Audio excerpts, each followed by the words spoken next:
Please can you explain why you don't need FSH testing after the age of 45? I'm Dr. Nagat, a GP with a specialist interest in women's health. I work in the NHS as well as running my own private practice doing all things women's health from menstruation to the menopause. And I'm going to explain why, even as a private doctor and as a doctor that works in the NHS, why I don't do follicle stimulating hormone or FSH blood test over the age of 45 for women who are having menopausal symptoms. So let's look at the guidance. The British Menopause Society, the BMS, updated their advice in 2022 regarding diagnosis of perimenopause and menopause. And they say, quote, blood tests are rarely required to diagnose perimenopause or the menopause in women aged 45 and should not be taken. While measurement of FSH has often been used in the past to diagnose perimenopause or menopause, the level fluctuates significantly and bears no correlation with the severity or the duration of symptoms or to the requirement of treatment.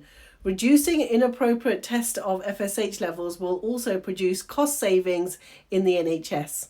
And this is backed up by NICE. Since 2015, NICE has been actively discouraging follicle stimulating hormone requests in women over the age of 45 based on inaccuracy. So look at this data, and this is a really important audit. In York, let me just move a little bit. A NHS laboratory audited the cost of FSH testing in over 45 years old women looking for the diagnosis of perimenopause and menopause.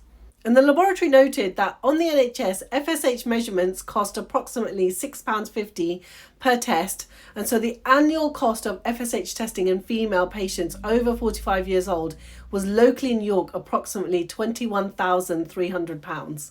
So yeah, by reducing the number of tests, there is a modest cost saving that happens in the NHS. Finally, to determine accurate levels, multiple FSH levels are needed, meaning a delay in treatment. And it was also noted that women were coming in with a whole host of symptoms and they were being delayed in regards to their diagnosis or management because the doctors were waiting on test results such as the FSH level, which is inaccurate.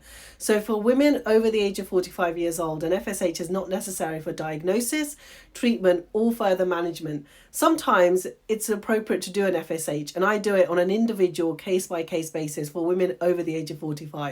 But in my clinical experience, I've always said that believe women when they share their symptoms with you. So if you've got a woman who's coming into your surgery and she's sharing symptoms, just think, could it be perimenopause or menopause as a differential diagnosis?